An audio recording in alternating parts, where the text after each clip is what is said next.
Here's the second part of the TEAC V-2RX. Don't remember the last video, but I was really impressed with the number of boards and just the sheer weight and what this vintage deck is made of. I don't know if you can see in here, but what I was able to do was I was able to take this apart, clean out all that guck. This was just coated in belt duck. That's the motor. And I don't know if you have the capstan wheel down there. I don't know if this will capture it, but that was just coated because the belt wore out and all that black gunk was just everywhere.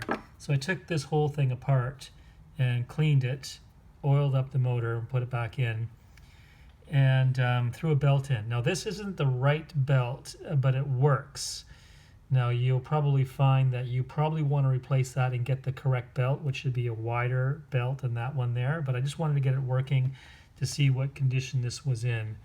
I don't think I'm going to take it any further. I'm just going to offer it up for sale. Everything else was cleaned out, and it's a nice thing. Now there are a couple of issues I've noticed. On the door, when you put your cassette in, if you just drop it in and close it, it won't close. You have to hold it up a little bit and then start to close it and then drop it.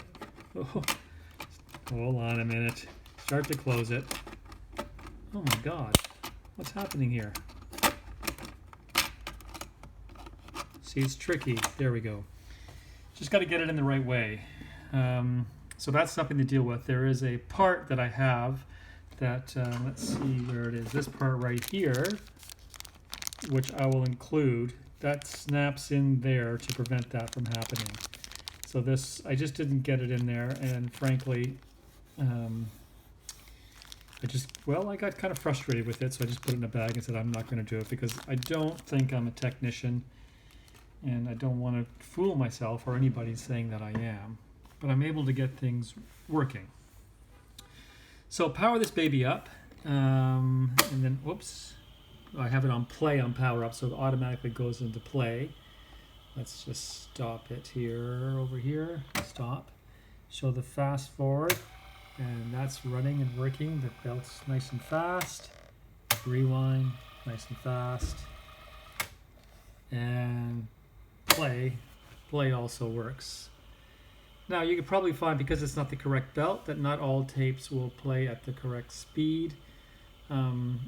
But most do. I've been playing this for a while now. This is the cool deck that has an equalizer. You pull this out, and then you're able to tweak the sound to the treble side or the bass side that way. Block it back in. Your frequency response will. I'm not sure how that works. And then you have your different DBX systems here, and you can control your bias there, and normal tapes, chrome tapes, and metal tapes, and then an output dial there.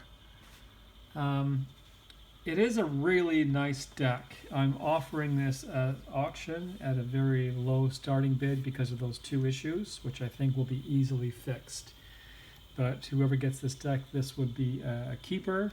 It's a three-headed deck, which allows you to listen as you're recording, which is a really nice feature if you do a lot of recording.